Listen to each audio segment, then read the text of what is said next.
Stephen Amell, who portrayed Green Arrow in Arrowverse, expressed his frustration over Peacemaker's crude remark in the show's finale. Welcome to Stats In. If you're just joining us, please subscribe and don't forget to turn on notifications bell for more video. Stephen Amell garnered widespread acclaim for portraying Oliver Queen aka Arrow in the CW series, Arrow.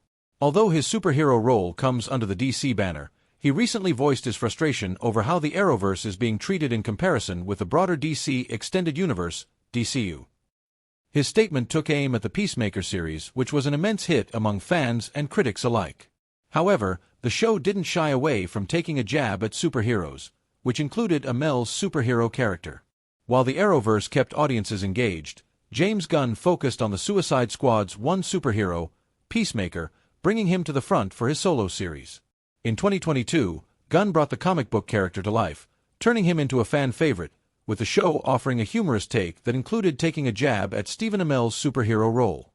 In a recent interview with Chris Van Vliet, Amell expressed his frustration over the crude remark, directly calling it a little unnecessary. He shared, "I didn't ****ing appreciate that at all. Our show was kind of treated like ***T. I get it, we're on the CW, I get it, it's TV. But I also get the fact that when people think about the most recent iteration of DC, they don't think about the Snyder Cut, they think about the Arrowverse." In the Peacemaker's finale, John Cena's character took a jab at Oliver Queen's alter ego, stating that he goes to brony conventions dressed in the back half of Twilight Sparkle with a 4-inch wide B** thole drilled into the costume.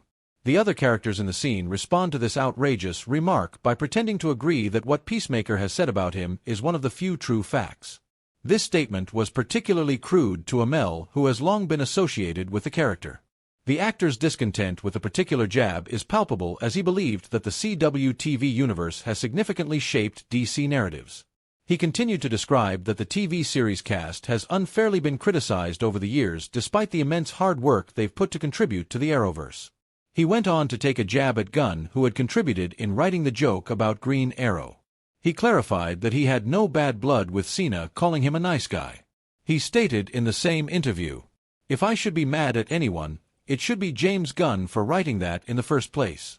But John Cena could not be a nicer guy. It's not a personal vendetta against Cena." He also indirectly expressed frustration towards Zack Snyder, who is often associated with the high-profile DCU, starting with Henry Cavill's Man of Steel.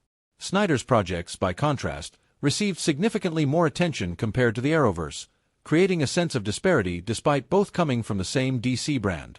Even, online commentators supported Amell's nuance, noting that dismissing the Arrowverse would rather be a belittling gesture. Are being crushed under the weight of too much melodramatic slow-motion storylines, and it simply needs to stop. Welcome to Stats In.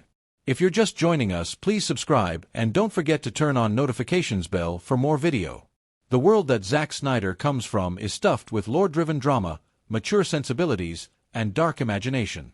His work reflects those traits in abundance, despite there being enough opportunities to go so completely campy in his artistic style that it would threaten even David Cronenberg's reputation in the field. But Snyder doesn't take the bait.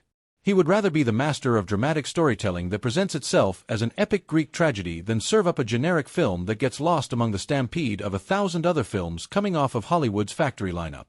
It is this obstinate ambition to tell the greatest of stories in whichever genre he picks up, be it historical fiction like 300, comic adaptation like Watchmen, or a zombie apocalypse film like Dawn of the Dead, that often leads to a divisive cult classic hit. With grim, color-graded, dark vignettes marring every frame of heavy artillery dialogue, slow-motion action, and deep insightful monologues, Zack Snyder's films either hit the bullseye or his aesthetic vision completely turns off the viewers. In the recent past, Zack Snyder has been trampled, cursed out, exiled, and exorcised from the industry so completely that the fans who gathered in his support turned hostile in his defense.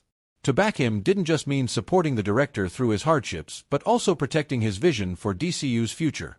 The more that dream was shoved aside by Warner Brothers, the more ardent his fans would get in trying to get the project back on track until Justice League finally took a stand and came out successful in 2021. The shared shock and trauma from the 5-year-long incident evolved the director's image to a godlike figure to his community of undaunted, unbiased, and unwavering followers, a trait that has often earned them the nickname Snyder cultists by the opposition in online forums. But the aftermath of Rebel Moon saw even such loyal fans limiting their quota of praise reserved for the director. The Netflix film, which was supposed to be Zack Snyder's magnum opus, the masterpiece of the decade, a film unchecked by studio interference or censored by MPAA or slashed to reduce runtime, instead turned out to be a dud. Was this film then a one-off flop by Snyder who, for the record, has never failed to deliver cult classic hits, no matter how divisive? Or was Rebel Moon only the latest in a long line of films that showed off all the traits that combine to make a pure, unadulterated Zack Snyder classic?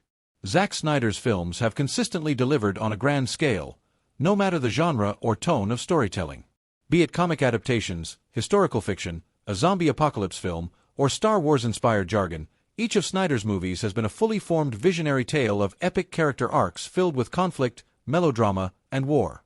But while films like 300 inspire awe and terror over the nightmarish glimpse into Spartans and their logic-defying war against the Persians, the same defiant tone and ambition of underdogs waging war against an empire become grating to the nerves while watching Rebel Moon. The primary reason why Snyder's range shifts from his 2006 historical epic to the 2023 Netflix space opera is his increasing dependency on dramatic effects to add depth to his story rather than a focus on the story itself. When it comes to cinematography, Zack Snyder has always been a fan of long soul-cutting stares and dramatic silhouettes against a larger-than-life scenic backdrop. But such thematics never hampered his storytelling because they were used judiciously and with restraint. However, with time, the director has loosened up his reins. His films are now populated, haunted, and plagued by melodramatic slow-motion action sequences. Starting from the death of Superman to, quite frankly, every frame in Rebel Moon, Zack Snyder forgot to use his favorite tropes sparingly and let loose in the absence of studio interference. As a result, the entire film suffers from an incredulously slow-paced narrative, and the audience groans and suffers while the protagonist takes out entire squadrons of enemies in extreme slow motion. While the director has only begun to overindulge in such habits, his flaws can be traced back even to the earliest films. Melodrama and Zack Snyder have never been strangers in this lifetime, but it has remained an overbearing and constant presence casting a shadow over every one of his stories.